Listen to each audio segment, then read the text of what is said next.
Bon dia, benvingudes i benvinguts. Tenim amb nosaltres a Luis Enrique Alonso Benito, que és catedràtic al Departament de Sociologia de la Universitat Autònoma de Madrid. Ell és un expert en sociologia del consum, amb una àmplia experiència en la recerca i anàlisi dels patrons i comportaments dels consumidors, i ha publicat nombrosos articles i llibres en aquest sentit. Alguns són l'era del consum o història del consum en Espanya. Com sabreu, ja el seu treball ha estat essencial per a comprendre que el consum no és un acte totalment racional, però tampoc és un acte que totalment ens aliena i l'hem d'entendre com un fenomen social total en el que hi ha un camp de lluites per la significació dels subjectes socials que arranca de la producció, però no la reprodueix automàticament, sinó que és un joc de poder i dominació i, com ara estem veient a classe, de distinció. Per últim, afegir que, a banda de ser un dels científics socials de referència a l'estat espanyol, Luis Enrique és un gran mestre, amb una gran capacitat d'escolta i que ens ha ajudat sempre a desenvolupar els nostres treballs. I per això sempre li estarem agraïdes. Res, avui ens explicarà canvis i transformacions en la cultura del consum i espero que aprofiteu l'oportunitat, la gaudiu i aprengueu. Moltes gràcies per acceptar la nostra invitació.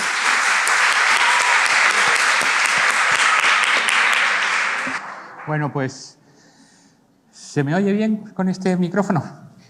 Es que hay diferentes posibilidades. Pues muchas gracias, buenos días a todas y a todos. Yo empiezo agradeciendo. Fundamentalmente mi docencia es en una facultad de Ciencias Económicas, con lo que, bueno, no tengo demasiado éxito en ese campo, con lo que tener otro tipo de público y otro tipo de auditorio, pues la verdad es como una especie de regalo que me han hecho mis compañeros de la Universidad de Castelló, ¿no? Porque yo tengo que luchar con economistas feroces y financieros terribles y tal, en los que tengo que decir algunas veces tal fuego para ver si están vivos, porque el tema de la sociología no le interesa demasiado, ¿no? Con lo que entonces, bueno, espero interesaros un poquito más a vosotras y a vosotros, ¿no? Yo voy a tratar un poco de que veáis que la cultura de consumo que tenemos hoy en día no es una situación automática, ni está aquí desde épocas inmemoriales, sino que ha sufrido una evolución y que las prácticas de consumo que nosotros realizamos tienen una genealogía y tienen unas diferencias culturales muy fuertes con respecto a otros países, a otros contextos, y que gran parte de lo que hacemos hoy se explica por lo que pasó también hace bastantes años, ¿no? Somos sujetos en proceso que normalizamos cosas que no son tan normales, ¿no? Y la sociedad de consumo española no es una sociedad, digamos, que tiene la misma carrera, la misma genealogía, la misma forma de construirse que otras sociedades, ¿no? Y para ello, bueno, un poco voy a ir dando elementos de tipo más teórico, sin tratar de abrumaros ni ser pesado, pero sí que veáis un poco la diferencia con respecto a cómo se han construido las carreras de consumo de otros países y, por otra parte, pues, ilustrarlo con algún caso español, fundamentalmente con el de una investigación que hicimos nosotros con temas de pantalones vaqueros, tejanos, jeans, llamarlo como queráis y tal, que esto es en rigurosa exclusiva. O sea, sabéis que los académicos vivimos mucho de material reciclado, ¿no? Dice, la típica conferencia que vas arrastrando por toda España y dice, voy y te la coloco en Granada, en La Coruña y tal. Bueno, pues lo de los pantalones vaqueros y tal que os voy a mostrar aquí es rigurosa exclusiva, es como si saliera el disco o el libro o se publicase por primera vez. Con lo que también puede ser entonces una cosa horrorosa, con lo que no hay nada seguro, ¿no? No sabemos de su eficacia, ¿no? Primero, deciros eso, ¿no? De dónde venimos, nuestra sociedad de consumo, de dónde está construida y de dónde viene construida, ¿no? Primero, una cosa que me gustaría que reflexionaseis. Sé que la mirada histórica no es precisamente algo que tiene que ver y que es demasiado apreciada por las generaciones posmodernas, pero creo que hay que ejercitarla para saber dónde estamos, ¿no? Y dónde estamos en nuestra sociedad de consumo se basa, se enraiza en un modelo de consumo que en España se construye fundamentalmente a partir de los últimos años, de los años 50 y fundamentalmente en los años 60 y 70, ¿no? Con unas características que simplemente os voy a exponer aquí, ¿no? Pero me interesaría mucho que vieseis alguna diferencia, ya de entrada, ¿no? sin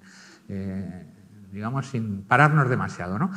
Prácticamente hasta esa época las sociedades de consumo históricas, las sociedades de consumo como por ejemplo la norteamericana o las europeas, que eran las únicas que podíamos referirnos en la época que estamos hablando, en estos años 50, 60 y 70 del siglo pasado, siempre habían tenido como referencia países democráticos o de democracia formal. Nunca se había transitado a una sociedad de consumo desde un país autoritario, ¿no? España es uno de los primeros casos y tal, ahora luego ya tenemos los modelos asiáticos actuales, etcétera, pero cuando estamos hablando, tened en cuenta que hay un desfase y una desarticulación muy fuerte entre lo que podríamos llamar modernización económica de España y la modernización política de España. Y esto va a ser fundamental para saber, digamos, en qué tipo de cultura de consumo nos estamos moviendo, ¿no? España es un país en esa época que prácticamente no había conocido ninguno de los elementos tradicionales de la sociedad de consumo occidental, es decir, consumo de masas, consumo de clases medias, etcétera, etcétera, ¿no?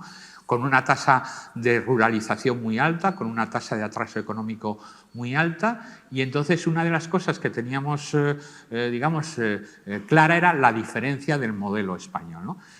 Casi siempre se ha utilizado la idea del atraso económico, ahora lo veremos y tal, pero sí que me gustaría que vieseis que España en esa época era una especie de economía semiperiférica atrasada, un capitalismo híbrido que tenía ciertas relaciones, ¿no?, con el capitalismo internacional, pero gran parte de su elemento era un elemento fundamentalmente, vamos a llamar, tradicionalista político, tradicionalista en los estilos de vida, tradicionalista en las maneras de vivir, ¿no?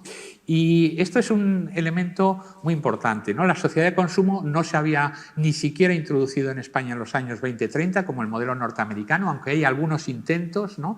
El consumo, o lo que nosotros entendemos como consumo actual, como consumo de bienes y servicios que realizamos prácticamente todas las capas de la sociedad, no se había dado en España, y lo único que había habido era algunos intentos, sobre todo en los años 20 y 30, de un tipo de consumo aristocrático, lo que uno de los sociólogos habituales del consumo clásico, lo que Thorstein Veblen llama fundamentalmente el consumo ostentoso, ¿no? Los consumos ostentosos es el consumo de marquesas, ¿no? Y es el consumo, me refiero a marquesas de la nobleza, etcétera, etcétera, el consumo de las élites, ¿no? Ese tipo de consumo que no ha llegado a las clases medias, ni siquiera, por supuesto, a las clases populares, ¿no? Sin embargo, el modelo español, que prácticamente en los años 40 y 50 se establece como un modelo autárquico, con un consumo que como mucho llega a ciertos elementos muy, muy, muy elitistas de la sociedad española, a partir de los años 50 va a crear una sociedad de consumo. Es lo que quiero trabajar estos primeros momentos con vosotras y vosotros, ¿no?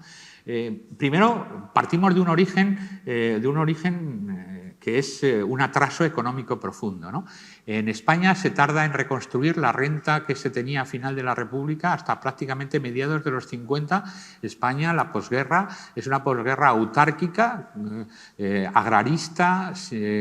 Habéis oído a vuestros abuelos todavía la idea de los años del hambre, toda esta idea del cierre, ¿no? Y en ese sentido va a ser, es un modelo totalmente desequilibrado, cerrado, que está prácticamente al borde de su colapso a mediados de los años 50, y gracias a fundamentalmente créditos internacionales y la intervención sobre todo norteamericana y tal, a partir de los años 50 y finales de los 60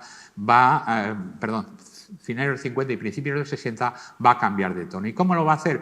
Pues hay una serie de medidas, que es el plan de estabilización, y ese plan de estabilización crea un marco de consumo y crea un marco de utilización de la economía muy diferente que el de los años 40 y 50.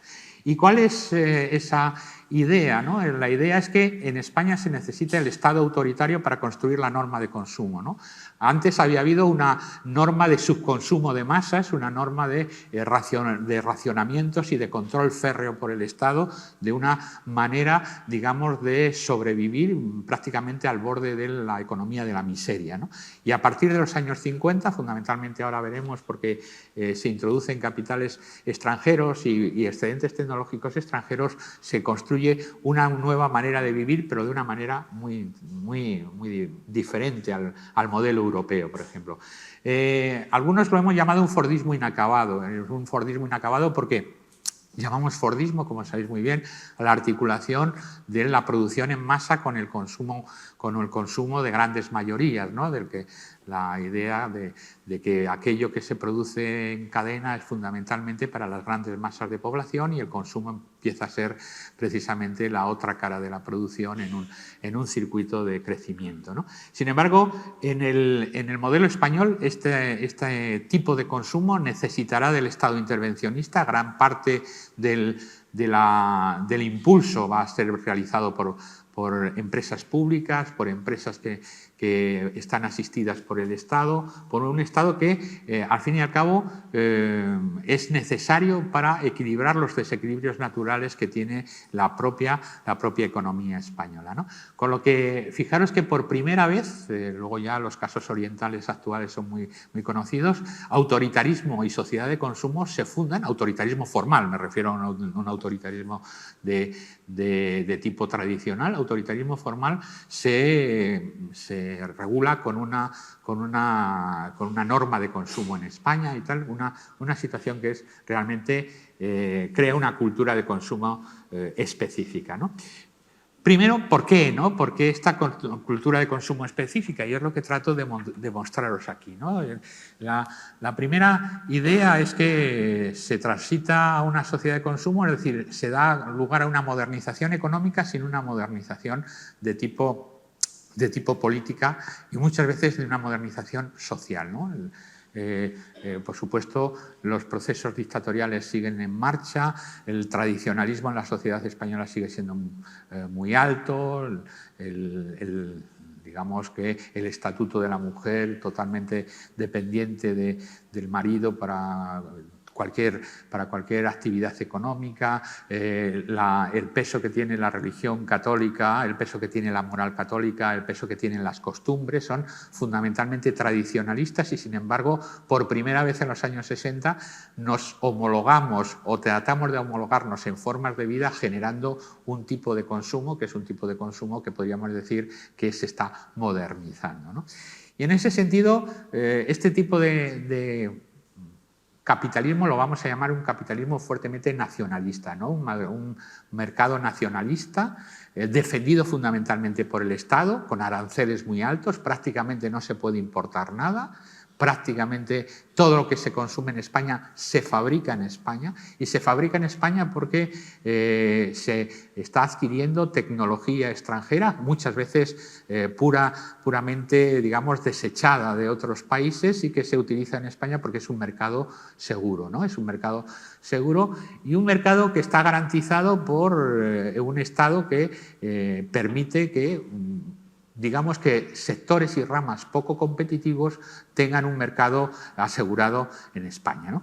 Esto nos va a llegar a cosas que vamos a ver ilustradas. Por ejemplo, vamos a ver ilustradas que las marcas que para vosotros son las marcas naturales de vuestra iconografía de consumo y tal, en la España de los años 60 y 70 no existen. No existen esas marcas porque lo que hay son marcas nacionales que se fabrican en España, o bien con marca nacional, capital nacional y parte de capital extranjero, hasta el 49% podían ser extranjeras, o filiales de marcas extranjeras que tenían que fabricar en España. Por ejemplo, los televisores Philips de la época, que eran muy famosos. Sabéis que Philips es una marca de origen holandés, que ahora, por cierto, ya no hace electrónica de consumo y tal.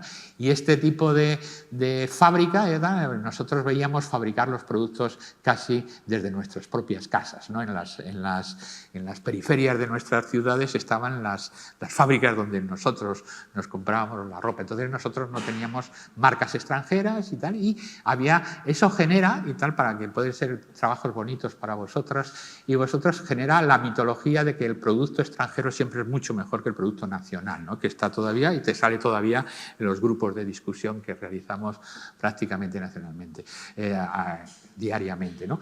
Esta idea de una fabricación nacional, todo se fabrica en España, fijaros que el cambio de los años 60 en España es un cambio fundamental, ¿no? Cerca de 5 millones de personas pasan del campo a la ciudad, pasan de los pequeños pueblos, podéis ir en vuestros antepasados, buscaros los pueblos de los que vienen y tal, y sin embargo casi 5 millones de personas pasan del campo a la ciudad. En España, por ejemplo, en 1960 había un televisor por cada 100 habitantes. En 1970 hay 89 televisores por cada 100 habitantes, o sea, por cada 100 familias, perdón, estaba utilizando familias. Eso quiere decir que en España hay una modernización muy rápida, muy acelerada, impulsada por el Estado, un Estado que ve que es imposible de un Estado autoritario, que es imposible de mantener su gobierno autoritario por un tradicionalismo económico y se ve forzado, en buena medida, en cambiar de tradicionalismo económico por modernización económica. Pero eso no significa, y es una cosa que sí que me gustaría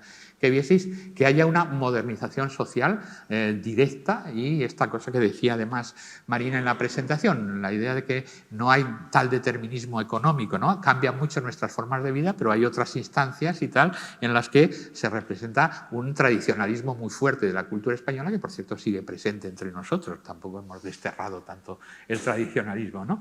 Bueno, pues fijaros, ¿no? Este modelo, que es un modelo muy extraño.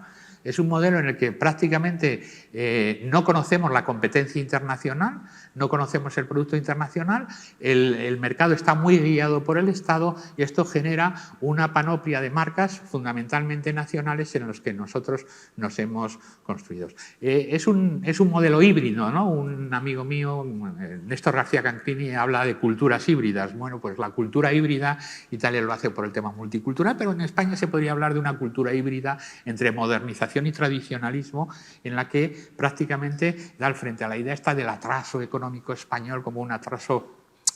Es un atraso parcial, ¿no? Es un atraso que nos hace muy diferentes. Sabéis que el eslogan del turismo de la época de los 60 era el famoso Spain is different, ¿no? Y tal, bueno, pues Spain is different, efectivamente es diferente, y nuestro modelo industrial era tan débil, ¿no? Que sabéis que había que equilibrarlo fundamentalmente a base de turismo y a base de las remesas de los emigrantes, que eran lo que hacía que luego se pudieran comprar precisamente los excedentes tecnológicos, etc. Es el momento, fijaros, además de máximo crecimiento keynesiano en el mundo, y que es la propia necesidad también de marcas internacionales de ir colocando capitales cada vez más en la periferia europea, y España queda como inducida, ¿no? Por eso hay una polémica muy fuerte sobre cuál es el estilo del modelo español, ¿no? Y muchos autores dicen que nuestro desarrollo es un desarrollo inducido desde fuera, ¿no? Es un desarrollo que necesita capital, tecnología, incluso decisiones empresariales ajenas para tener nuestro propio modelo, cosa que seguimos en buena medida por otra vía, pero seguimos teniéndola en estos momentos. Bueno, para no ir cargando eso, me gustaría poneros el ejemplo que tenía por aquí preparado, ¿no? Estos son unos pantalones que se llaman rock sin C, y que, bueno, son unos pantalones, esto es el pantalón de la juventud, pero también es el pantalón de toda la familia.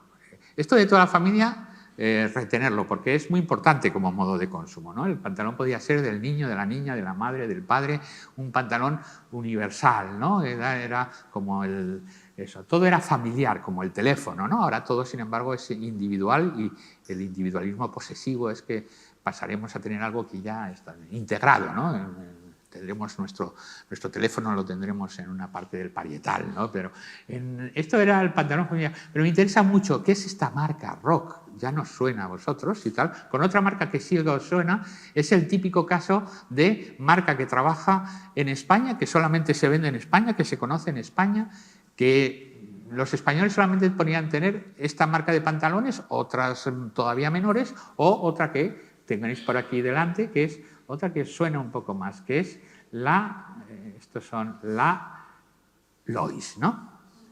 Lois, que, por cierto, cerca de Valencia tenía una fábrica, San Merino y tal, eso. Bueno, pues rock se fabricaba literalmente en la Sierra de Madrid, en Torrelaguna, ¿no? Y yo fui esto es una huelga en los años 70 de pantalones rock y tal, y luego fuimos a hablar en nuestras investigaciones, fuimos a hablar con la gente que todavía tenía memoria histórica, y esto es a principios de los años 2000 y pico, que nos fuimos a ver y nos contaron cómo fabricaban los pantalones, y eran unas señoras de pueblo como las que en estos momentos fabrican los pantalones que lleváis, los fabrican en México o en Bangladesh, etcétera, etcétera, que no se fabrican con una tecnología monstruosa, ¿no? de robots y tal, eso, sino que con unas señoras con una máquina de coser, ¿no? Y bueno, pues estas señoras nos contaban, pues esta fábrica, volvemos los temas de marca y tal, se cerró a mediados de los 90 porque la producción que se hacía en la Sierra de Madrid primero se fue a Marruecos y luego se fue a China, ¿no? Y tal, que es un elemento importante, ¿no? ¿Qué tenían estos pantalones? Bueno, ¿de dónde sacaron esto, no? ¿De dónde sacaron rock y tal? Sin C, además. Descubrimos una marca francesa esta, ¿no? Missouri y tal, del modelo Missouri de rock y tal, una marca, y descubrimos esto que ha llegado relativamente tarde al vocabulario de consumo español, el denim, denim, dicen por ahí, denim, lo inglesizan, todo se inglesiza y tal. Eso, la gente se cree que incluso la W en español se pronuncia como Westinghouse. Bueno, no, pues no, la W en español se pronuncia como V y tal, y lo mismo que incluso en alemán y tal, en el único idioma. Bueno, pues el denim era literalmente que el tejido venía de Nimes, el pueblo francés, y eran las lonas y tal, y que sabéis, Lévi-Strauss, que ahora hablaremos de él, no es un antropólogo, no es el antropólogo, Lévi-Strauss es el de los pantalones, y ahora veremos que la mitología de Lévi es una mitología importante. Bueno, pues denim significaba que el tejido denim eran unas lonas que se hacían en esta zona de Francia, que fueron a Estados Unidos, y que Lévi-Strauss lo primero que hizo fue cortar de una carreta un corte de pantalón, y ahí aparecieron los tejanos que llevamos todos en nuestra vida. Esto nos hizo mucha ilusión. ¿Cómo se llegó de rock? Y pues no lo sabemos, porque las trabajadoras no lo sabían, ¿no? Pero sí que, fijaros, ¿dónde está? No hay matriz internacional, era una capital familiar, pero llegaron a tener 600 y pico empleados, puestos en huelga en los 70, como se puso en huelga toda la clase obrera en la transición, etcétera. Pero fijaros qué tipo, ¿no? de eso, ¿no? Una cosa de tipo cercana y tal. ¿Dónde estaban la otra casa era fundamentalmente Lois y tal, que todavía sigue existiendo. Bueno, me interesa mucho que veáis esto, ¿no? Y tal, esto es un amigo mío fotógrafo que tuvo, esto es una estación, ¿no? Es una estación de autobuses creo que es de Burgos y tal, y esta foto tiene un premio, ¿no? Y era una foto de los años exactamente finales de los 70, ¿no? Y me gustaría que vieseis la imagen de proyección de la modernización del vestido, ¿no? El rock, por supuesto, mujer rubia, ¿no? Semióticamente es muy fácil, ¿no? De sacar conclusiones aquí y tal, chico joven, rock y tal, pero sin embargo la forma tradicional de los que estaban esperando el autobús en una estación de eso es que todavía existe, no se ve bien, pero esto se llamaba boina, ¿no? Y nuestros hombres de campo iban ataviados con una boina, ¿no? Fijaros la diferencia, ¿no? En el estilo hipertradicional, ¿no? Del vestir y tal, con la idea de la modernización del pantalón vaquero que empezaba a eso y que tenía su... Pero todavía no hemos hablado de las marcas que vosotros conocéis. ¿Por qué? Porque no estaban. Y lo que estaba, alguien que quería tener unos pantalones Levi's o Lee, que ahora hablaremos de ellos, se los tenían que traer o de Canarias o tal, o todavía más glamuroso de Londres en un viaje que alguien había venido y tal. Y entonces, porque lo que teníais eran marcas nacionales. Ese es el modelo de consumo español, ¿no? Nuestros hogares se llenaron de Vanguard, Marconi y tal, marcas. Todavía la electrónica se hacía al lado en las periferias de Barcelona o de Madrid, y nosotros consumíamos esos productos, ¿no? Bueno, pues fijaros, ¿no? El Lois y tal, el Lois trata de dar su modelo es el mismo para cada ocasión, modelo tradicionalista. Esto es un anuncio de principios de los 70, incluso el pantalón, el auténtico pantalón tejano, Confecciones Sáez, que por cierto, ya digo, en Valencia había, o en la zona de eso, había una de las grandes fábricas, tenía varias en España. Lois llega a tener una prestancia, aquí coquetea con la cultura pop, ¿no? Esto ya era como muy moderno para España, esto era yeye, que se llamaba, ¿no? Esto era pop y tal, y representaba la modernización con respecto al tradicionalismo de estos señores con la boina, ¿no? Atreverse a decir esto y tal en Lois, ¿no? Lois, incluso, bueno, ¿dónde se compraban estas cosas fundamentalmente? Es la apoteosis de los grandes almacenes, ¿no? De Galerías Preciados, ahora difunta, ¿no? Y el Corte Inglés. Los dos vienen de Cuba, Pepín Fernández de Galerías y el Corte Inglés, que es Ramón Arece, han estado en una de las grandes tiendas por secciones de Cuba, el Encanto de La Habana, y traen en los años 40, 50 Madrid y tal, traen, uno se pone al principio de la calle Preciados y otro al final de la calle Preciados, se ponen los primeros referentes de grandes almacenes en España, ¿no? Almacenes que representaban también un poco el inicio de la clase media, ¿no? De la clase media compradora, ¿no? En el Corte Inglés de aquella época, entrar en el Corte Inglés era que te daban el carnet de clase media prácticamente, ¿no? En estos momentos el Corte Inglés ya no tiene ese estilo de clase media, por lo menos eso, ¿no? Todas las plantas bajas se han convertido en plantas de lujo internacional, alquilan espacios a Michael Kors o a Vuitton, ¿no? Que hablaremos de Vuitton y tal, y ahora está mucho más segmentado el tema del Corte Inglés, ¿no? Pero quiero que veáis esa idea de consumo igual a normalidad, igual a clase media, aunque no hubiera democracia, ¿no? Había una especie de... Y por eso también la eficacia simbólica del consumo en España era algo que nos normalizaba con respecto a otros entornos. No podías reunirte para hacer una reunión política, pero sí que podías consumir, ¿no? Y esta idea de la modernización, ¿no? Esto hace también que, por ejemplo, los que habéis hecho cosas más de sociología rural, agraria, etcétera y tal, el tema de que se da en España de huir rápidamente del tradicionalismo de consumo, porque son sociedades que han tenido una sociedad muy difícil, muy poco... y rápidamente caer en los temas del confort, ¿no? Y dice... quito las mesas tradicionales y la sustituyo por una de un horrible conglomerado de plástico y conglomerado que se llama Formica, ¿no? Y entonces nosotros hicimos una cosa, Fernando y yo, sobre historia del consumo, vimos destruir gran parte del patrimonio y tal, pero ¿eso por qué? Porque en el fondo la modernización o la idea de la modernización que llegaba a la cultura rural española era que nosotros también somos europeos, somos modernos, queremos ser como todos, no queremos tener los condicionamientos del vivir, digamos, poco confortable, etcétera, etcétera, y eso ha hecho en buena medida perder mucho patrimonio en la cultura material española comparado con otros países como por ejemplo Francia, que también hemos estudiado. Bueno, pues aquí tenéis este modelo, ¿no? Que con estos pantalones, que son unos pantalones no conocidos, en aquella época ni siquiera Lois sí que tuvo una aventura mundial, que ahora hablaré de ella, pero Rock ni siquiera salió de aquí. Esto te vestías con las cosas que se fabricaban, ahora que hablamos de consumos de proximidad, no mucho más allá de unos 20 o 30 kilómetros de tu casa, ¿no? Eso estaba allí, ¿no? Y entonces este es el modelo, y es un modelo que a mí, como historiador del consumo en España, me ha interesado mucho, ¿no? Esa idea de la mitología del consumo internacional, ¿no? Tener en cuenta que nuestros televisores, salvo los pocos que tenían sucursal en España, que trabajaban con filial, para ser exactos, en España, realmente eran unas marcas españolas hechas por capitalistas españoles, digamos, totalmente locales, ¿no? Un modelo nacionalista. Me interesaría que recordaseis esa idea del modelo nacionalista de consumo, ¿no? Pero si nosotros nos ponemos, llegamos ya al segundo tiempo, ¿no? El modelo de los años 80 y 90, ¿no?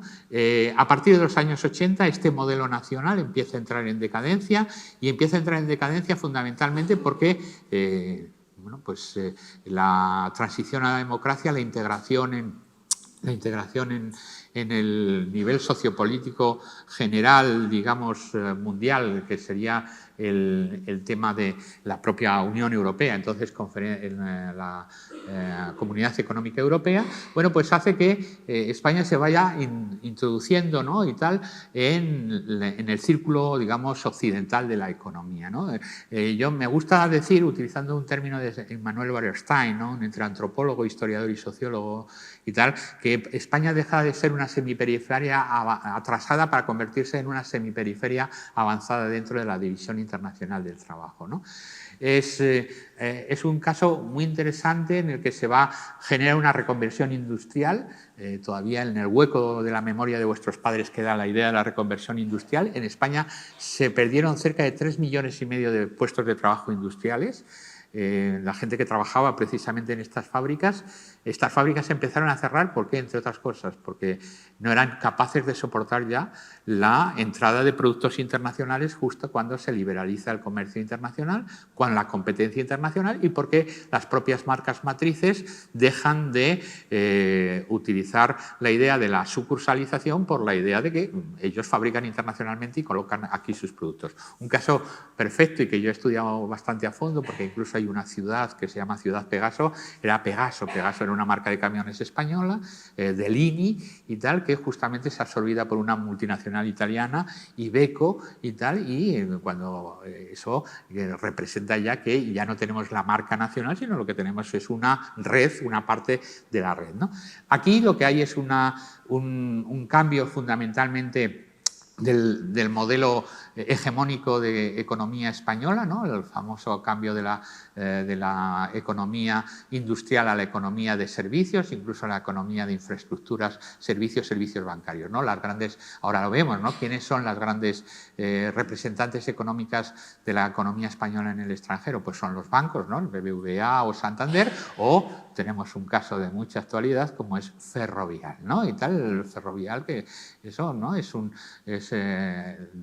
precisamente un productor industrial, sino un productor de infraestructuras, ¿no? Y esa concentración o en el sector inmobiliario, construcción de infraestructuras, o el sistema de la economía de servicios, fundamentalmente el turismo, ¿no? Y este es un modelo que nos hace muy dependientes del sistema económico internacional y que genera que según las coyunturas ganemos y perdamos empleo con un efecto multiplicador mucho más fuerte que otros países, ¿no? Nada más que hay un ciclo corto o un ciclo, digamos, de pérdidas, inmediatamente en España se pierde mucho más empleo que en otros países, precisamente por nuestro carácter muy dependiente en esa economía. Sin embargo, necesitamos mucho más para recuperarnos y tal, porque dependemos de otros centros de decisiones en la cadena de valor internacional, ¿no? Bueno, pues, ¿qué nos da esto, ¿no? ¿Qué nos da este periodo de transición? Pues nos vamos a los ejemplos con los pantalones tejanos, que quiero que veáis, ¿no? Y que son bonitos, ¿no? En el sentido este de que nos encontramos con otras cosas, ¿no?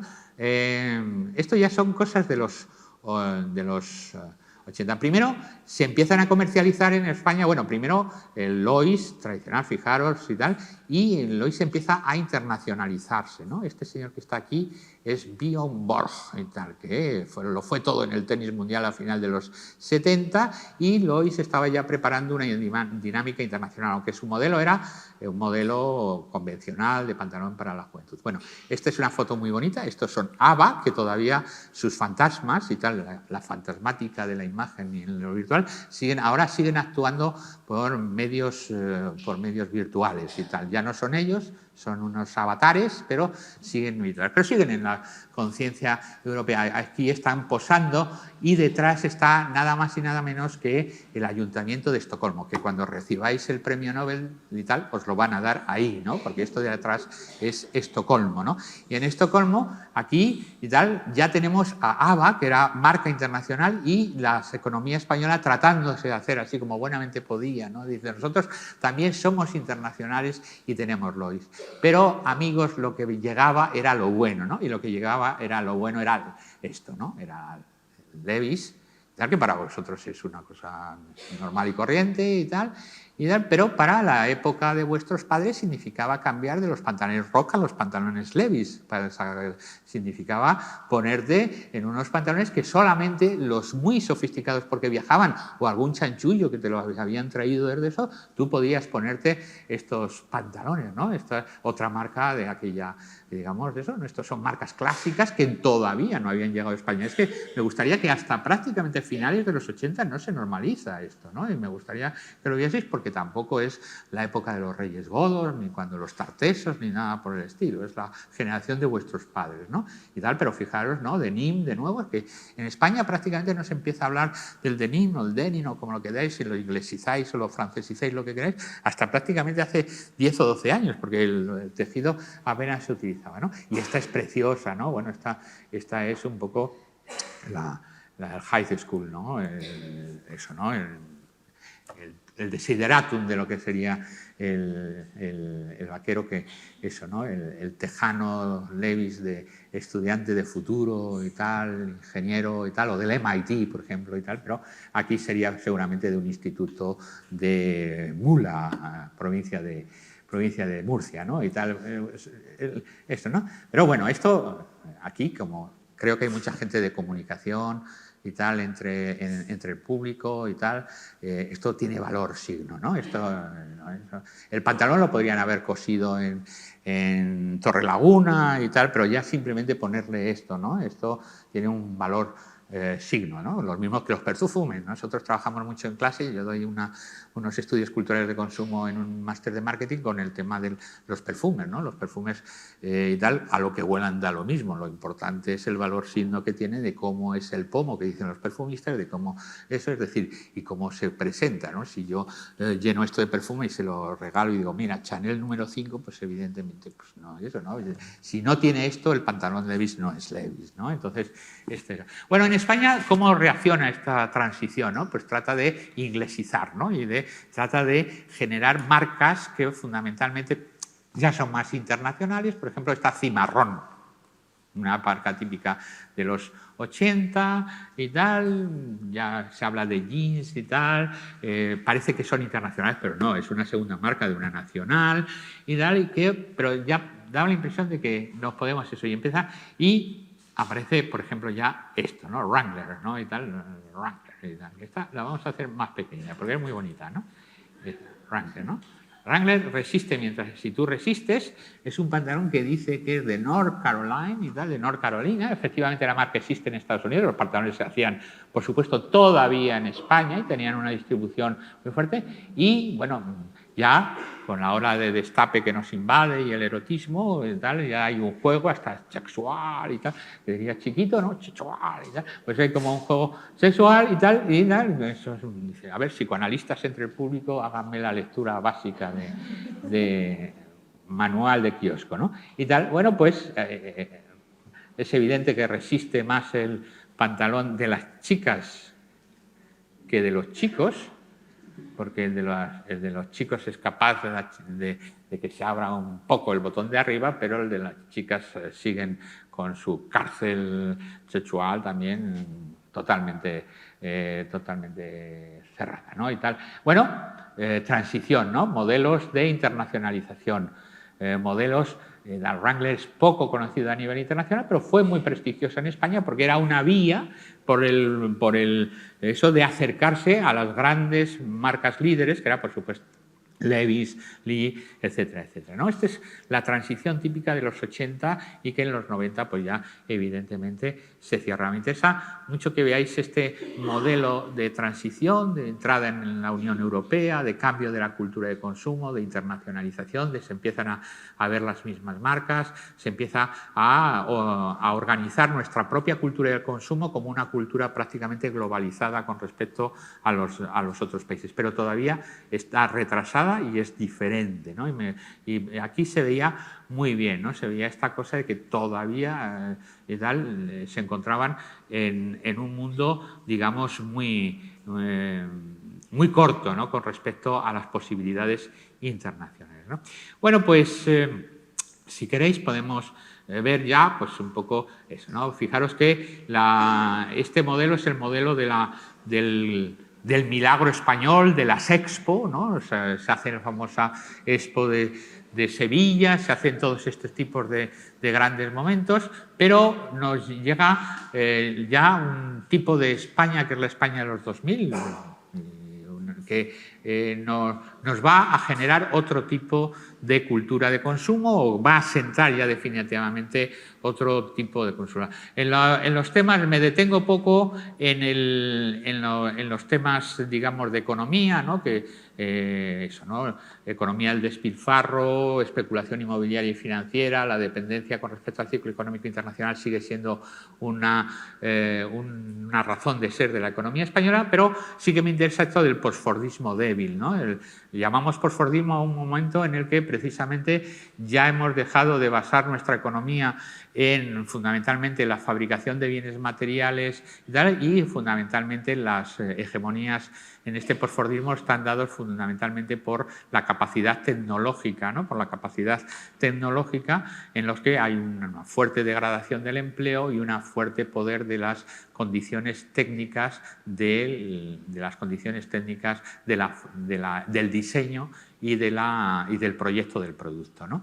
España es un posfordismo débil porque precisamente donde no está fuerte es en la capacidad de generar tecnología y de generar diseño, con lo que todas las partes de la cadena de valor que acaba teniendo son las partes más débiles y por lo tanto más dependientes, ¿no? Bueno, es la hegemonía de las grandes superficies. En este momento, España ha sido especialmente receptora de capital internacional colocado en grandes superficies.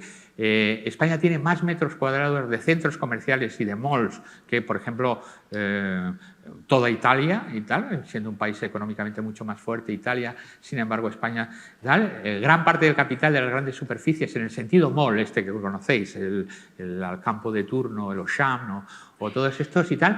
En España hay ciudades como Sevilla que tienen el mayor número de superficies comerciales de toda Europa, ¿no? Y tal, el tema y tal. Muchas de estas superficies son capitales, digamos, me refiero a capital en el sentido de poder financiero que son internacionales. La penetración del capital francés aquí es evidente, pero es el momento del digamos, de la primera salida, ¿no? de la constitución del gran centro comercial como digamos, esquema de visión del consumo, de nuestra cultura de consumo, ¿no? Lo que comprar es ir al gran centro comercial, ¿no? Si comprar antes era ir a la tienda por secciones, no quiere decir que no se siga comprando, no, quiero decir que hay un modelo hegemónico de un imaginario social de la compra que lo que se hace es que se va cambiando, ¿no? De la primera tienda tradicional a la tienda por secciones de los grandes almacenes a el centro comercial, ¿no? Vamos cambiando. Ahora, lógicamente, y luego lo veremos, nuestro imaginario de consumo es el consumo online o el consumo de tipo informacional, ¿no? No es cuando nosotros estamos pensando qué es lo más moderno y lo que tenemos que decir que consumimos, decimos que estamos en 27 listas de compras de esta economía de la plataforma, ¿no? Ahora la economía de la plataforma ha sustituido en el imaginario simbólico del gran consumo a la gran superficie, ¿no? Esta es la época de la gran superficie, ¿no? Y es el momento de la institucionalización en España de las grandes marcas, ¿no? De las marcas globales. Vosotros ya no distinguís, porque ya tenemos 20 años de cultura de consumo donde la marca internacional es una marca que se compra lo mismo en Buenos Aires que en Madrid, que en Barcelona, que en Valencia, que en Castellón, que en Oslo, es decir, es la metamarca. Nosotros paseamos por cualquier ciudad del mundo y nos encontramos las mismas cosas que además dan lugar a sistemas de cadenas simbólicas en la que al final una marca de vaqueros se acaba convirtiendo en una marca de perfume, que se acaba convirtiendo en una marca de zapatos, que generan ese tipo de situaciones, ¿no? Bueno, pues es la quiebra del consumidor nacional, local, ¿no? Y es la idea del consumidor global, ¿no? Empezamos a tener otro tipo de cultura de consumo, ¿no? Que me interesa mucho y tal, y ahora veremos en qué se plasma en vuestra idea. Bueno, fuerte segmentación, es decir, la cultura no nos vale solamente el consumo de clases medias para clases medias, sino que cada nicho de mercado con capacidades adquisitivas diferentes tendrá productos diferentes. Es una de las clases típicas del posfordismo. Ahora lo veremos también con los pantalones vaqueros y tal. Antes tú podías ser trabajador, por ejemplo, del sur de Madrid, en Villaverde Alto, donde se producían los Peugeot Talbot de la época, o ser niño pijo de la calle Serrano. Ibas a tener un 600.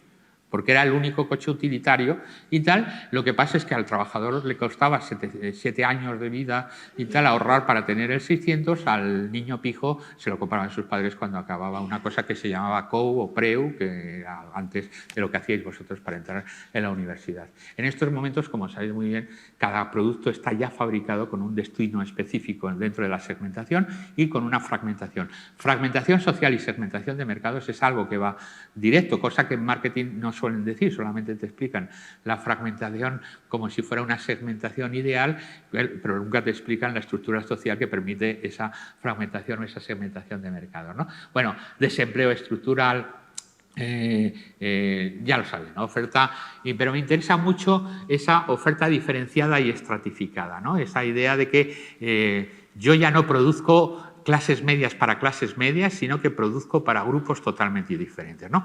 Lo podéis ver en los productos financieros, ¿no? En los años 60 y 70 yo he hecho bastante trabajo sobre estilos de consumo financiero.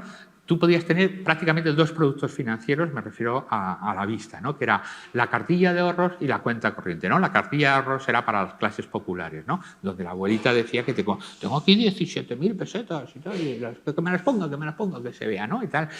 Y sin embargo, la cuenta corriente era una cosa que te daba un talonario de cheques que tú firmabas porque tu firma era dinero y ya sabías que habría dinero, ¿no? Solamente eso diferenciaba el entorno de consumo de una manera muy fuerte. Ahora fíjate todo lo que tenéis, ¿no? Tenéis tarjeta Cruz Roja, tarjeta suicida, tarjeta alegre, tarjeta consumo para tal, pagos en 7 días, pagos en tal, tarjetas revólver, tarjetas asesinas. Tenéis miles de consumos, miles de formas dirigidas a cada uno de vosotros prácticamente, ¿no? Hemos llegado a segmentar tanto que lo hemos llegado a individualizar, ¿no? Y nuestra fórmula es una fórmula fuertemente individualizada, ¿no?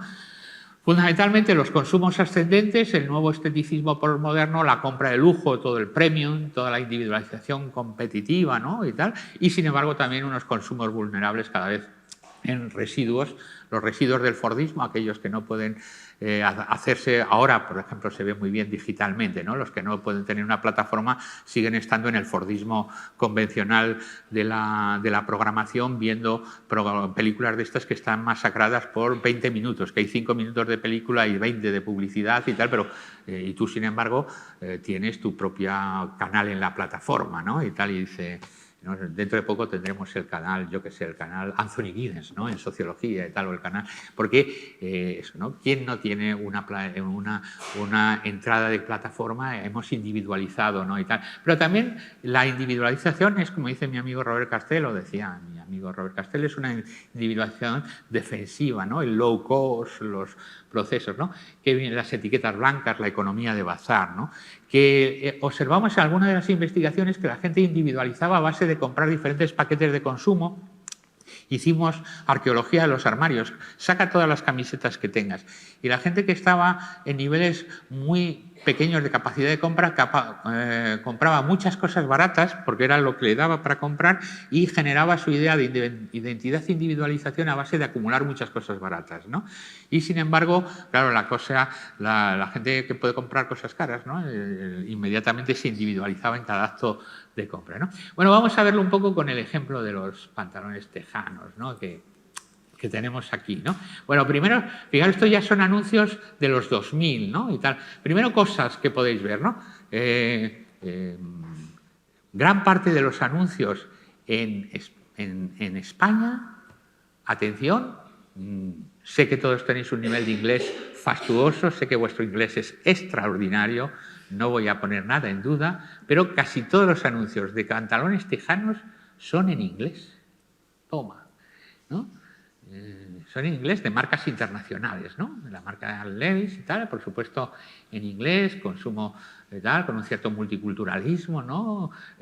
Orientales y tal, afroamericanos o tal, eso, tal, y se pasan por las revistas españolas, ¿no? Y tal. Fijaros, me interesa mucho todas las marcas, Pepe Jeans y tal, inglesa, pero con eso, Polo Jeans y tal, ¿no? Es el modelo de fragmentación y segmentación, luego lo veremos, ¿no? Esto que os decía, ¿no? Pepe Jeans, London y tal, Londres y tal, esto de Londres, y fundamentalmente aparece también hasta un perfume, ¿no? Sabéis que los perfumes siempre se publicitan así, ¿no? Casi siempre hay una modelo y tal, y luego por el tema de la enunciación, en la Z de la enunciación siempre van aquí, ¿no? Y tal, siempre van aquí, y esto es el valor signo, ¿no? Y tal, el valor signo del... Eso, no sé a lo que huele, pero sé que es caro y que es diferente de otro, ¿no? Es un valor en ese sentido diferencial, que diría el propio Baudrillard, ¿no? Bueno, pues tenéis estos Pepe Jeans, pero me interesa mucho, ¿no? La preeminencia de las marcas internacionales, ¿no? Todas estas son marcas que a vosotros por lo menos os suenan, ¿no? Y tal, están aquí, están en nuestro entorno. Fijaros que ya no son 2 o 3 marcas, sino que hay un montón de marcas muy segmentadas y tal. Algunas se venden incluso en la sección de lujo de los grandes almacenes, y que tenéis este tipo, ¿no? Esta es la famosa de Dolce & Gabbana. En España se prohibió porque, ¿sabéis? A Dolce & Gabbana rápidamente dijeron que le importaba un bledo que se prohibiera el anuncio en España, porque parece que es una agresión, ¿no? Y tal, tiene eso. Dolce & Gabbana, sabéis que lo sexualizan todo. Cuando veis algún anuncio de Dolce & Gabbana, sabréis que hay un juego sexual por medio, ¿no? El del señor del bañador blanco, marca Pac y tal, que está con una señora en lo que parece que es una costa italiana. El señor es además un modelo escocés, ¿no? Pero sin embargo parece un Latin lover, que es lo que tiene que decir Dolce & Gabbana, ¿no? El Dolce & Gabbana, su valor de evocación fundamentalmente es el valor de evocación del sensualismo italiano, ¿no? Pero aquí eso, ¿no? Diesel, Dolce & Gabbana, fijaros, ¿no? Estamos todos son marcas que están en vuestro universo de marcas, todas son eso, ¿no? A diferentes niveles, ¿no? Pero me interesa uno aquí, este me interesa mucho, ¿no? Louis Vuitton. Vuitton tiene la tienda más cara, el metro cuadrado más caro del mundo, es una esquina de los Campos Elíseos que lo tiene Louis Vuitton, ¿no?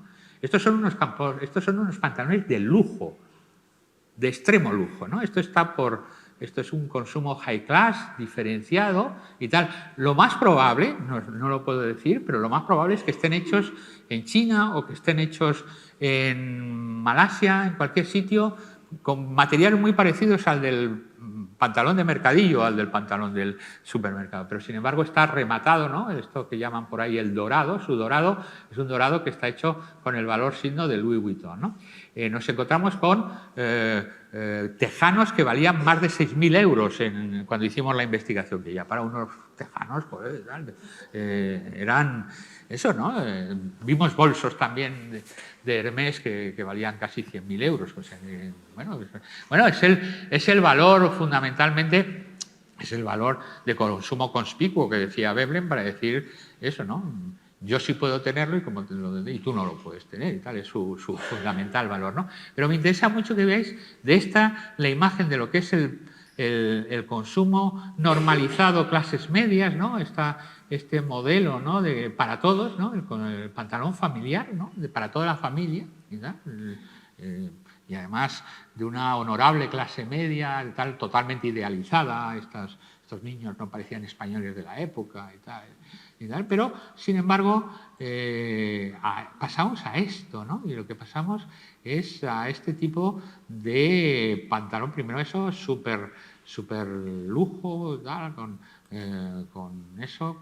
un valor específico y que también la desigualdad y tal, la desigualdad social está inscrita en el mundo de algo que parece lo más informal del mundo, ¿no? Que serían los pantalones tejanos, ¿no? Bueno, pues la desigualdad, todos los que estáis con las ciencias sociales por medio lo sabéis muy bien, se hace presente en todos nuestros actos de vida, ¿no? Y tal. Y expresar la desigualdad y generar desigualdad es uno de nuestros principales elementos y la distinción sobre esa desigualdad, ¿no? Bueno, es muy importante el tema las tiendas con marca, ahora lo veremos y tal, el tema de las marcas dentro de los centros comerciales. Dentro de los centros comerciales aparecen estas tiendas de polo, de tal, me interesa mucho que veáis. Y luego, eso, ¿no? Diferentes presentaciones. Me interesa que veáis esta idea, ¿no? De que el pantalón tejano puede ser desde este estilo grunge y tal, y roto y rotoso y tal, que puede tal, hasta el de Louis Vuitton, ¿no? Es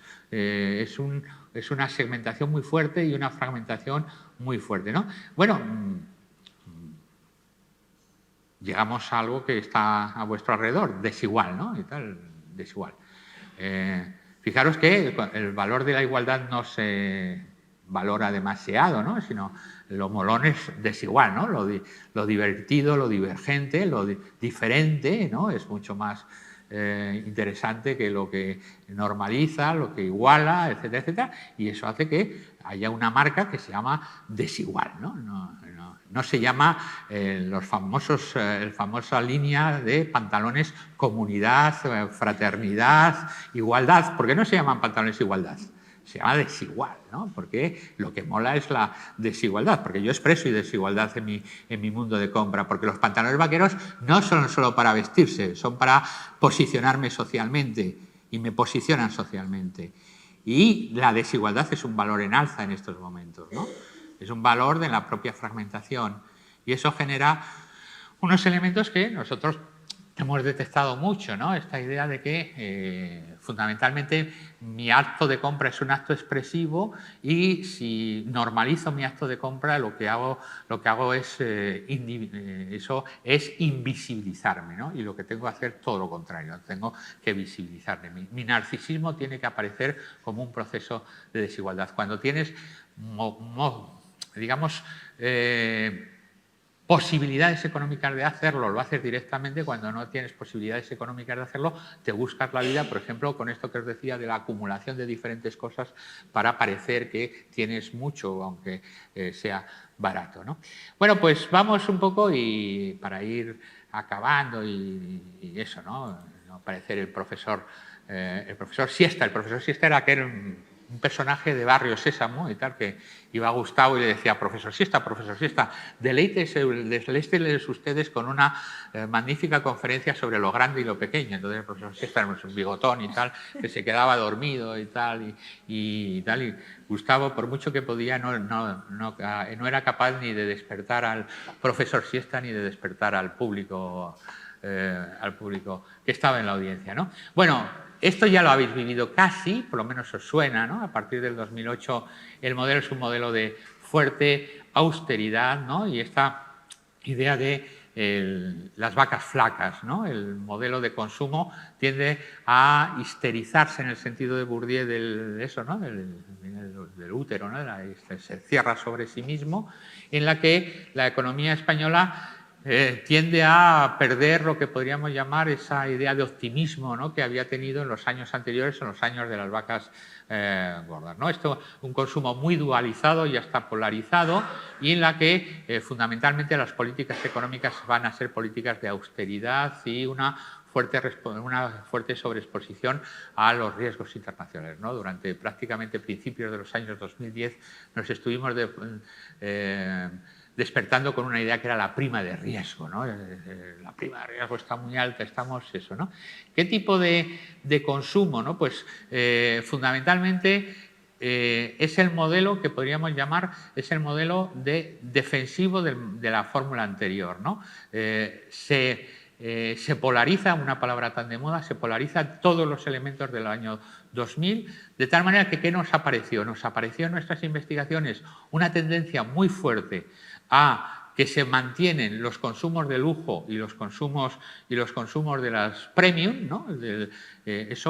Y consumos ostentosos, y por otra parte se pasa hacia las etiquetas blancas, los consumos, lo que llamamos nosotros consumo de crisis, porque vivimos no tanto una crisis del consumo como un consumo de crisis, ¿no? Es el momento que habéis oído mil veces de las etiquetas blancas, de las marcas de distribuidor, aunque luego esto era muy de clase media, porque luego Fernando Conde en Sevilla hizo un grupo que salió muy bien y entonces una señora de Sevilla nos acaba diciendo, pues sí, esto del consumo y las etiquetas blancas yo lo he hecho toda mi vida, con lo que siempre nosotros miramos también la sociedad desde nuestra propia idea de clase media y luego te encuentras que ha habido sectores sociales, etcétera, que han estado en ese tipo de práctica de consumo, pero tú no las ves porque naturalizamos lógicamente nuestra propuesta y por eso generalmente en las ciencias sociales lo que tratamos es de desvelar, ¿no? De quitar el sentido común, ¿no? Y de hacer una imagen que por lo menos sea una imagen que está construida a partir de algo que no sea simplemente la naturalización de la visión, ¿no? Y eso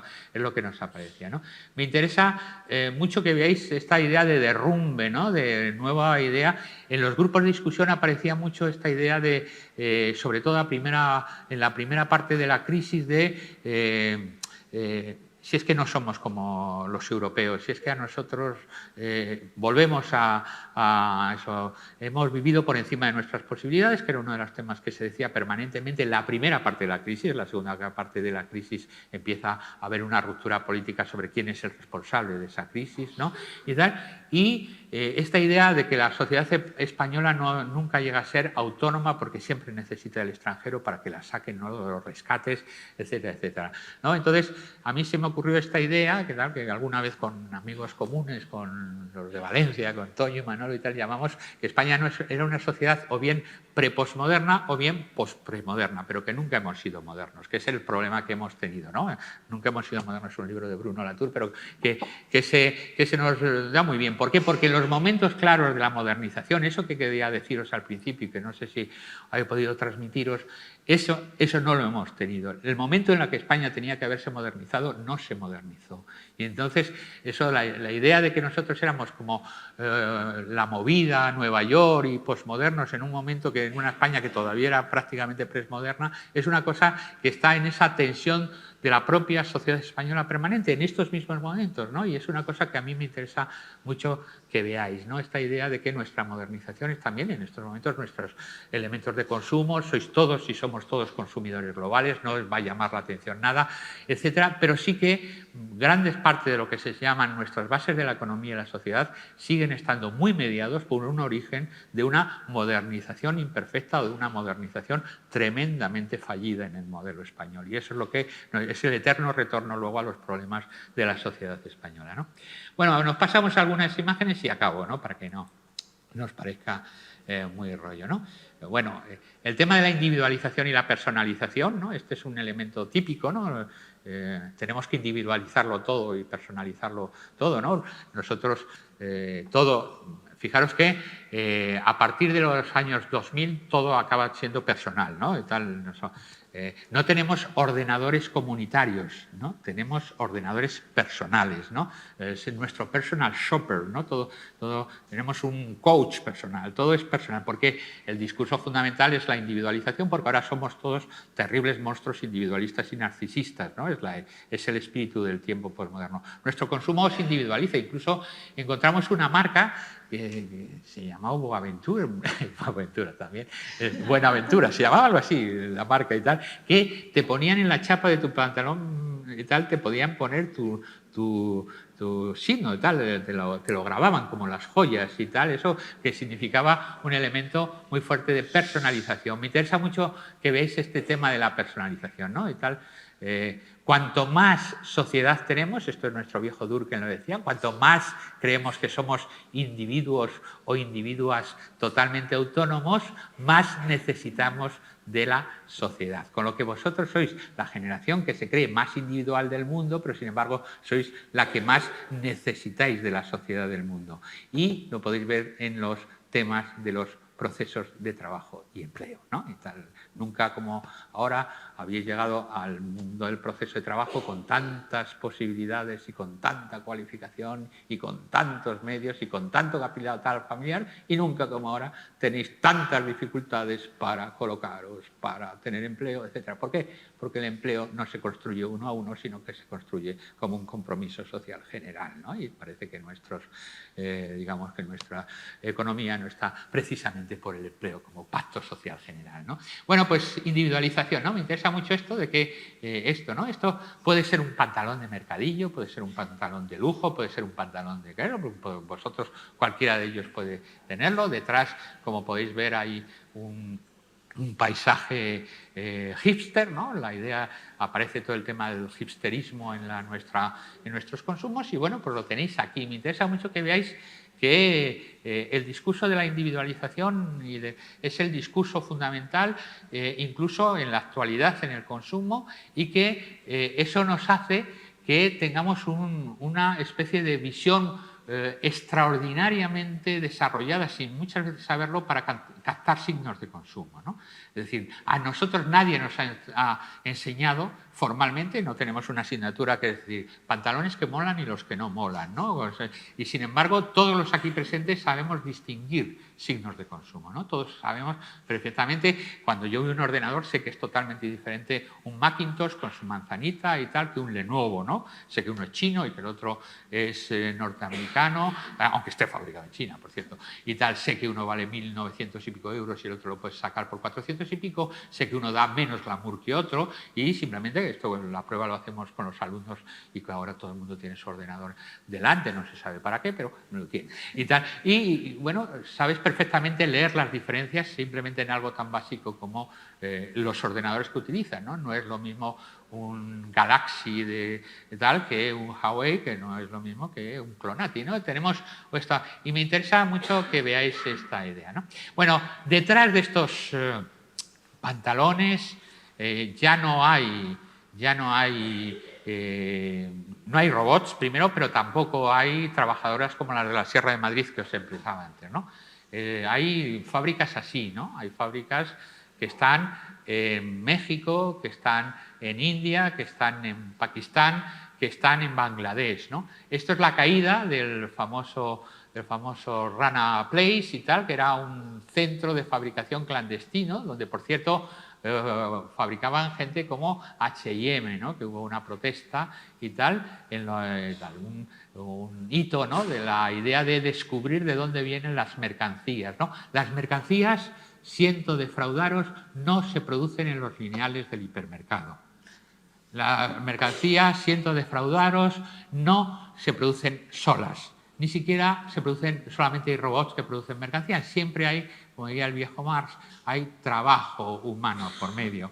Y ese trabajo humano suele estar explotado, pero nosotros cada vez lo tenemos más invisibilizados porque ni siquiera sabemos dónde se producen las mercancías que nosotros consumimos, ¿no? Bueno, aquí hubo casi 3.000 y pico muertos. La mayoría de ellos eran gente que tenía máquinas de coser como esta y que estaba produciendo en Asia los pantalones que llevan nombres tan anglosajones como Levi's o Lee y tal, pero que también llevan Vuitton o que también llevan Auchan, por hablar de moda también de hipermercado o moda de mercadillo, ¿no? Porque todo puede haber en la viña del Señor, ¿no? Esa es una individualización. Bueno, y nos vamos al último momento y ya os dejo en paz para que empecéis el fin de semana y tal, eso, ¿no? La economía del despilfarro de vuestra generación es consumo para olvidar, ¿no? Consumo para olvidar, que es vuestra propia generación, ¿no? Y tal. Además de beber mucho, consumo mucho porque así me olvido de lo mal que lo tengo en el proceso de trabajo, ¿no? La fórmula de la España del 2020, ¿no? Del COVID, ¿no? Y tal, después el hundimiento, ¿no? Que hemos visto en nuestras últimas investigaciones, ¿no? Hechas estos últimos meses, ¿no? Primero un freno muy fuerte de la euforia o la pequeña euforia que duró entre el 2016 y el 2020, el año de la pandemia, el año del COVID, ¿no? La fórmula del subconsumo en sectores estratégicos y el nuevo consumo de crisis, es decir, se refuerza la hegemonía de la distribución, ¿no? No por casualidad, ¿no? Pues la última palabra en lo de los precios la ha tenido un conocido empresario valenciano y tal, que ha dicho, hombre, claro que subimos los precios, os estamos salvando la vida, joder, lo vais a negar, ¿no? Y tal. Bueno, la economía de la distribución está estos momentos y también un nuevo consumo. Pero también hay una emergencia de consumo vergonzante, esto que se ha llamado, por lo menos en Madrid, de una manera muy terrible, colas del hambre, su consumo general, crisis de las clases medias y tal. Pero lo que más os interesa a vosotros es el triunfo del e-commerce, ¿no? Del comercio electrónico y la famosa gig economy y tal, la economía del bolo. Se retroalimentan unas otras. Cuando hablamos de gig economy, la gig economy es la economía esta de simplemente de la, digamos, de la volatilidad, ¿no? Hoy estás trabajando, mañana no estás trabajando. Hoy tengo oficio de repartidor, mañana no tengo oficio de repartidor. Hoy me dan cosas para repartir, mañana no me dan cosas para repartir. Hoy hago una guardia en un hospital privado y mañana no tengo nada que hacer. Eso es la gig economy, ¿no? Se refuerzan, ¿no? Gran parte de los repartidores que nos llevan a casa nuestras mercancías son gente que están en ese mundo de la máxima precarización, ¿no?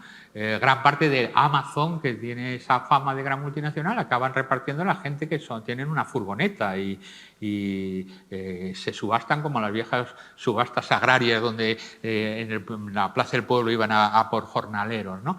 Esta idea de los consumos virtuales. Me interesa mucho la idea de la hegemonía simbólica. No quiere decir que todo lo consumamos por Internet ni que todo sea Internet, pero sí que nos crea una nueva imagen del consumidor en la que nosotros pensamos, ¿no?, que prácticamente consumir es un hecho que nos lleva emparejado la propia idea de todo un sistema de objetos, que es, por ejemplo, el ordenador, el teléfono móvil, y que nosotros, nuestro principal contacto con el mundo de la compra es ese, porque es además el que nos significa positivamente. Y eso es la idea del comercio electrónico en estos últimos años y tal. A partir de ahí construimos. Pero lo que no se ve del comercio electrónico, entonces, esto crea unas imágenes que nosotros hemos visto mucho, que refuerza la idea de la soberanía del consumidor, refuerza la idea del individualismo de consumo, ¿no? Soy yo con mi teléfono, soy yo con mi ordenador, yo compro lo que quiero y tal. Luego, sin embargo, cuando sabes que detrás en los algoritmos y tal, esto es un lugar común en estos momentos, sabes que te están ofreciendo, estás en un circuito permanente en la que se utiliza tu información, en la que tú crees que lo que se te ofrecen es un valor universal, pero es algo que está destinado a ti, es decir, que estamos encerrados en círculos viciosos de datos y tal, en cárceles de datos en las que pensamos, sin embargo, que tenemos esta imagen de la soberanía del consumidor, ¿no? Y además esta idea de que en un golpe de clic, ¿no? 2 clics y tal, y a la puerta hay alguien que ya te lo trae, ¿no? Que es una imagen, además, ¿verdad?, que ya no solo invisibiliza la producción, invisibiliza también la distribución, ¿no? Y esta fantasía, ¿no?, del consumidor satisfecho y voraz que tiene a la puerta lo que quiere en menos de una hora y tal, con todos los temas que habéis sabido de la uberización, el tema de las plataformas, etcétera, etcétera, ¿no? Bueno, no sabemos exactamente hacia dónde vamos, todo el debate sobre ya no estamos desglobalizándonos o no, etcétera. Lo que sí que tenemos es que nuestro modo de vida y nuestros consumos han cambiado últimamente, ¿no? Y gran parte de la iconografía del consumo es totalmente diferente, pero también los sentidos del consumo, ¿no? ¿Dónde se realiza ahora nuestra iconografía del consumo? Pues lógicamente en las plataformas y en el consumo electrónico, ¿no? Sin ninguna voluntad de cuantificación, porque no teníamos esa voluntad. Yo empecé en la economía dura, casi en la econometría, y ahora estoy en la sociología cualitativa, casi en la música celestial, con lo que me interesa poco últimamente la cuantificación, pero sí que en eso había gente que hablaba de que se pasaba comprando o simplemente mirando cosas por teléfono más de 2 horas diarias, cosa que parecía fascinante, ¿no? Como eso, ¿no? Bueno, aquí tenéis muchas plataformas, ¿no?, y tal de consumo, Zalando, por ejemplo, ¿no?, una de las muchas y tal, eso, y el teléfono móvil, ¿no?, por ahí cabe todo, ¿no?, por ahí cabe eso y por ahí cabe sobre todo el consumo. Y es una cosa que nos apareció. Entonces, eso, pero me interesa el tema de cómo se articula, ¿no?, con guía de vaqueros, que alguien, eso, por supuesto, aparece toda la figura de los prescriptores, youtubers, etcétera, etcétera, que aparecen, y toda esta idea de que la vida en la pantalla, ¿no?, que decía Sherry Turkle, ¿no? Parece que el consumo también es en la pantalla y tienen algún eso. Bueno, me gustaría también visibilizar, y con esto acabo, visibilizar lo que no se ve, ¿no? Esto es Zalando, ¿no?, sus dispositivos, ¿no? Algunos lo han llamado neotaylorista o neofordista, ¿no? Sabéis que es muy difícil entrar aquí, que casi todas las imágenes que tenemos y eso prácticamente no se han podido entrar en las grandes plataformas de distribución, ¿no? Que son estas plataformas. Hay gente trabajando en Madrid. En estos momentos sabéis que las tecnológicas están despidiendo a miles de personas y tal, porque una vez que pasó el boom de la pandemia y los miles de problemas financieros que tienen por sus propias reconversiones están en una situación, pero me gustaría que vieseis que hasta en la famosa compra en la pantalla de vuestra ropa favorita y tal, hay gente detrás, ¿no? Que está trabajando a unos ritmos realmente impresionantes, ¿no? Y trabajando con unos ritmos que no acumulan prácticamente por ningún orden, nada más que por un orden de llegada, que lo vayan acumulando, y como es muy fácil recuperarlo porque todas las mercancías están catalogadas, están digitalizadas, vas al sitio donde lo pusiste. Y entonces nosotros pudimos hacer algo con la plataforma de Amazon en Madrid y tal, pero muy indirectamente, utilizando una persona que había trabajado allí, que le hicimos entrevistas a él y una distribuidora, pero es muy difícil, ¿no? Es el mundo. Pero sí que quiero que veáis eso y la idea de la metafísica, ¿no? De que hay alguien en casa que te lo trae, ¿no? Ese que te lo trae no es ingeniero aeronáutico, no es ingeniero técnico, es un precario, es un hiperprecario, es alguien que se le paga poquísimo y que nosotros lo hemos estudiado y tal, lo tiene totalmente invisibilizado. Tú no sabes quién es, apenas hablas con él, dice, no, déjelo en el portal, que ya bajo yo y tal, no, eso, no me en la época de la pandemia no se acerque mucho y tal, eso, pero, porque eso no es el hombre mercancía, ¿no? Es el hombre mercancía porque al fin y al cabo lo que te interesa es lo que lleva, no la persona que lo lleva, ¿no? Y bueno, pues esto, ¿no? Mirar este tipo de hay también nuevas concentraciones postindustrialistas de estos tamaños, ¿no?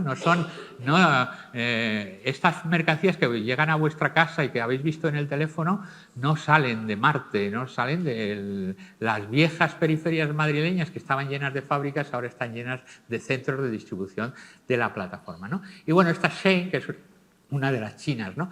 Y bueno, y ahora vamos a lo último y con esto me callo, ¿no? El multicanal, ¿no? Shein puede tener tiendas en Madrid, que por cierto en la inauguración de la tienda de Madrid tuvo que intervenir la policía por tumultos y tal.